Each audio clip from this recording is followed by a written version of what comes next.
El tejido óseo es un tejido conectivo especializado que forma pues la estructura principal de los huesos en el cuerpo humano.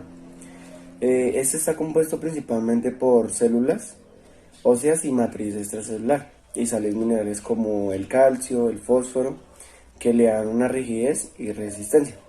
Hablaremos de 5 fuerzas que tiene pues el tejido óseo, que son la tensión, que es una fuerza, la fuerza compresiva, la fuerza cizalla, la fuerza flexión, la fuerza torsión. Eh, Estas 5 fuerzas pues tienen características muy importantes. Eh, entonces hablaremos sobre la fuerza de tensión, que la fuerza de tensión pues soporta cargas iguales y opuestas hacia afuera de la estructura.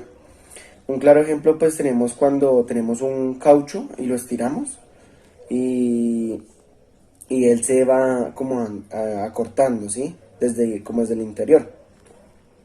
Tenemos la fuerza compresiva, pues que la carga compresiva pues son opuestas y hacia la superficie. Podemos decir que el hueso se acorta y se ancha. Como un claro ejemplo podemos decir que es como una lata cuando se le hace una fuerza hacia adentro y él se va anchando. Comúnmente pues lo podemos ver como en las vértebras, en las cuales pues las vértebras al hacer una carga o una fuerza, ellas lo que hacen es comprimirse, ¿sí? Entonces tenemos la fuerza de cizalla, que pues es como soporta su carga paralela a la superficie de la estructura. Se solicita y se deforma desde el interior. Em, Esta carga es interna, se forma de manera angular a mayor que 90 grados y menor que 90 grados. El tipo de fuerza flexión, podemos decir que a mayor distancia del eje, mayor cantidad de fuerza o solicitación. Un claro pues, ejemplo, podemos decir que el hueso de los adultos es más débil a esa fuerza tensil compresiva. ¿Sí? Y también podemos decir que los huesos de los niños son más débiles a la compresión. Esto tiene pues una clara explicación, que los huesos del adulto mayor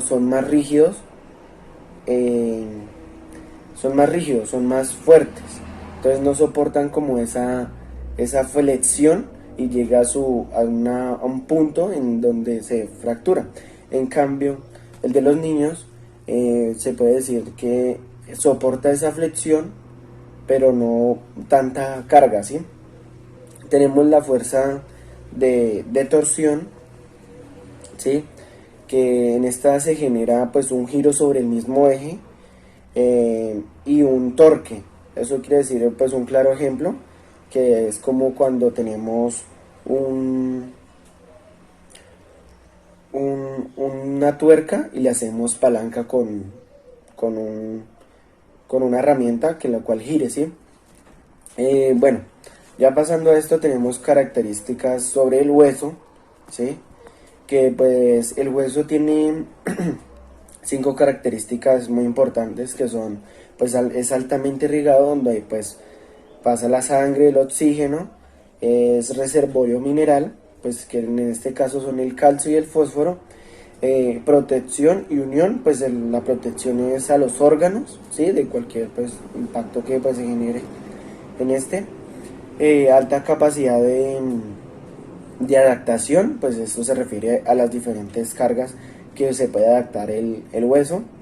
Las propiedades mecánicas son como pues la resistencia a esas cargas, ¿sí? Entonces ya pasaremos pues a la composición, que pues la composición está por las células y la MEC. La MEC significa pues materia extracelular. En las células encontramos los osteocitos, que es el componente principal del hueso, ¿sí? Y encontramos los osteoblastos, los osteoclastos, que son em, dos componentes que se dividen pues, en los osteocitos.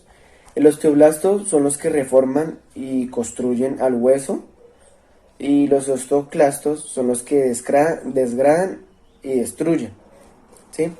Entonces en la MEG encontramos pues dos componentes, que es el componente orgánico e inorgánico. En el componente orgánico encontramos pues la dureza, la rigidez. En este caso encontramos dos minerales, que son el calcio y el fosfato.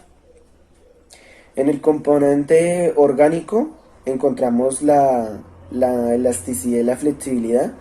Pues encontramos el colágeno tipo uno, proteínas de unión y pues el agua a 5,8%. Bueno, hablaremos del tejido óseo, más exactamente de la curva carga de formación. Mis compañeros Camilo Aguilera, Iván Posada y yo, quienes habla, Luis Chinza. Eh, bueno, empezando con esto, primero hablaremos como las propiedades biomecánicas que tiene el hueso. Se dice que el hueso o el tejido óseo se considera un material compuesto por dos fases. Entonces esto se llama bifásico. Estas dos fases, pues, son la parte que lo recubre, la de afuera, que es lo llamada o denominada cortical, y lo de adentro, que se denomina como trabecular o hueso esponjoso. Bueno, estas dos fases nos ayudarán más adelante para explicar un poco más de lo de la carga de formación que obtiene pues, el hueso a partir de sus cargas o solicitaciones. Hablaremos del comportamiento biomecánico a partir de los tipos de carga. Eh, Esto lo hablaremos desde lo más sencillo, que es un resorte. Entonces aquí nos dice que hay una carga de tensión que se puede dar, y la carga de tensión es cargas opuestas o iguales hacia afuera de la superficie. Entonces, cabe aclarar que todas estas deformaciones, bueno, esta deformación se da en el interior del hueso, más que todo en la osteona. Entonces, básicamente sería coger de un punto y el otro punto y jalarlo hacia afuera de, del, del eje. Tenemos una otra carga que es la compresión. Básicamente nos dice que estas son cargas opuestas o iguales hacia la superficie de la estructura. Entonces, esto quiere decir que escoger, digamos, en este caso, el resorte y oprimirlo hacia la superficie, o sea, hacia adentro. La deformación se da desde el interior igual, y esto se acorta y se ensancha el hueso. Tenemos una carga de flexión, que es una carga combinada que, pues, como su nombre lo dice, combina la tensión y la compresión. Y bueno, esto nos dice que a mayor distancia del eje se solicita, o sea, la cantidad de fuerza. Entonces, básicamente es coger y hacer esto. Aquí podemos ver como en un lado se da la compresión, la carga de compresión, y en el otro lado se da la carga de tensión. Bueno, básicamente también que entre más alejado eh, el punto de carga, va a tener mayor rigidez. Mm, Hablándolo ya como en huesos de niños y en adultos, se dice que los niños soportan, bueno, son más débiles a la carga de compresión, y los adultos son más débiles a la carga de tensiles. Tenemos también la carga cizalla, que son cargas paralelas, una para un lado y la otra que viene para el otro lado. Estas cargas se dan a partir de los 90, bueno, mayor a 90 grados o menor a 90 grados. Y la carga de torsión, que genera un giro sobre el eje, haciendo como una especie de torque. Entonces, básicamente es poner fijo una parte del hueso y girarlo, y eso genera el torque. Bueno, básicamente eso sería. Bueno, también se dice que el tejido óseo es un material ansiotrópico. Aquí ya hablamos más de las solicitaciones y la deformación. Entonces, ¿qué es un material ansiotrópico? Que es un comportamiento que varía según la angulación que se le aplica a la carga. Esto quiere decir que si tenemos un hueso y se le aplica la carga en longitudinal o en vertical, este hueso va a tener un poco más de, de soportar carga y deformación. Y si se le aplica la fuerza en el eje horizontal o transversal, el hueso va a tener, sí, va a tener una soportación de carga, pero se va a deformar más rápido. Y eso es dependiendo de los ángulos. Bueno, aquí ya hablamos de la curva eh, carga-deformación, en donde, bueno, básicamente nos dice que la curva carga-deformación, aquí lo podemos ver desde un punto A hasta un punto B, se le va a llamar la región elástica. Esto lo hace, como anteriormente, el hueso cortical. El hueso cortical es el que va a soportar un poco más de carga y eh, va a ser un poco más rígido. Y después del punto B al punto C ya se llama la región plástica. Esta región plástica se da a partir del hueso esponjoso, gracias a que el hueso esponjoso soporta un poco más la deformación. También podemos decir que cuando se le aplica una carga entre la región elástica y se deja de aplicar la carga, pues el material, bueno, en este caso el hueso, va a volver a su composición natural, o sea, vuelve a su estado natural. Cuando ya supera este límite de elasticidad, ya es muy difícil que el hueso vuelva a su forma natural y ya se un poco más la deformación o deformación permanente. Ya cuando se exceden esos límites de la región plástica, pues ya llega un punto C, que es el punto de colapso. En el otro lado, pues lo podemos relacionar con la solicitación, que es lo mismo de la carga y la deformación. Entonces, como podemos ver, cuando un hueso está en la región elástica, va a estar más acercado al hueso cortical, y cuando ya pasa esa región elástica y entra la plástica, va a ser más eh, trabajo el hueso esponjoso. Bueno, aquí hablamos también de la carga solicitación de formación del hueso cortical, como lo podemos ver en, la, en el esquema del lado izquierdo. Eh, Se dice que el hueso cortical va a estar más pegado al eje X, al eje Y, perdón, y el hueso trabecular o esponjoso va a estar más pegado al eje X, que en este caso sería la deformación. Y en la otra gráfica nos hacen la comparación del hueso con otros dos materiales, uno que es el metal y el otro que es el cristal. Básicamente nos dice que el metal es un material que soporta mucha carga, entonces va a ser como la función del hueso cortical, pero cuando llega al punto de, digámoslo así, como del límite elástico, ya comienza a deformarse y no vuelve a su estado natural. Entonces ahí ya actuaría el hueso esponjoso. Y el cristal se da una deformación lineal y el hueso pues ya ahí como lo... Hablarles un poco sobre lo que es la dependencia de la velocidad de deformación en el hueso. Pues digamos que en primera medida, pues el hueso es un material viscoelástico, entonces pues digamos que esto hace que el hueso pueda soportar distintos tipos de carga. Hay que tener en cuenta que en esta primera parte se va a tomar el hueso de una forma in vivo, es decir, inmersa en los músculos, cómo se comporta también el músculo y el hueso debido a las diferentes cargas.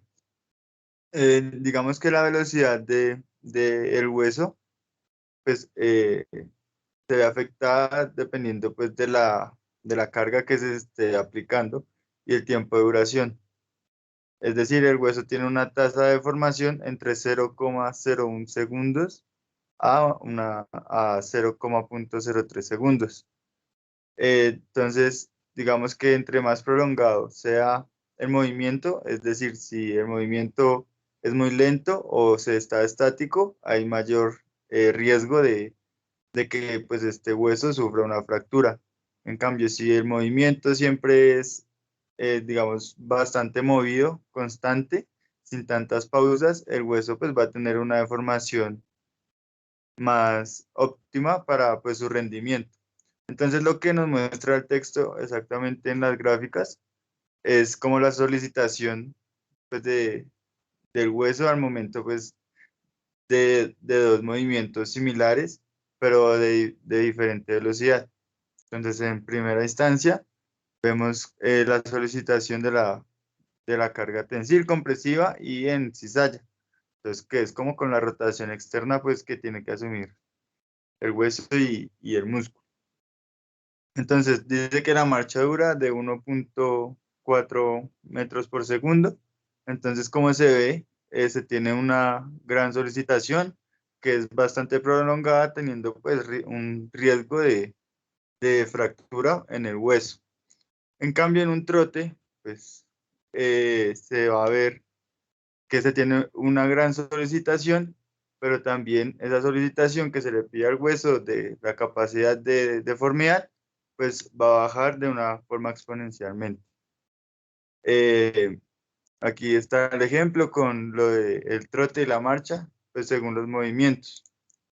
Entonces también pues hablaba sobre que hay varios tipos de fractura dependiendo de la zona de impacto, por decirlo así, y también pues de qué impacto sea. Pues hay tres tipos de fracturas, que es la fractura baja, la fractura alta y la fractura muy alta. Entonces se compara una fractura baja, pues puede ser una fractura pues que se puede ver a menudo. Una fractura alta la comparan con un accidente automovilístico y pues una fractura muy alta pues puede ser un impacto de una bala. Ya pasando al siguiente tema, que es sobre la fatiga del hueso bajo las cargas pues repetitivas, pues este habla un poco sobre que las cargas que se le están aplicando al hueso constantemente pues pueden hacer que este tenga como una fisura o una ruptura muy leve del mismo. No necesariamente tienen que ser cargas muy altas, sino que pueden ser cargas repetitivas. Entonces, al momento de tener cargas tan repetitivas y forzando como esa deformación del hueso, pues se puede ir haciendo una microfractura pues del mismo. Entonces, pues digamos que se tiene que dar cierto tiempo de recuperación debido pues a los ejercicios o a la práctica que se esté llevando pues para que el tejido tenga una correcta pues recuperación. También hablan como de los rangos que tiene el hueso, la carga y pues la lesión. Se puede ver también fracturas pues obviamente en el hueso cortical en primera instancia, pero digamos que si la práctica es muy continua y no se deja descansar el hueso, pues se puede ver fracturas en las trabéculas pues individuales del hueso. Entonces, si cogemos el ejemplo que nos daba el libro es si cogemos un hueso de forma in vitro y se le aplica como si se caminaran cierta cantidad de millas o de kilómetros, pues se va a ir viendo como esta fuerza de tensil y de compresión, esta fuerza, esta carga flexible, pues hace que el hueso vaya como teniendo estas leves fisuras, principalmente pues en los huesos como principales o que son muy grandes y pues tienen como esta capacidad de deformación menor a los huesos pequeños en cuanto a estos tipos de carga. Entonces aquí en esta gráfica pues lo que se puede ver es la carga, las repeticiones que se dan y pues el riesgo de la lesión.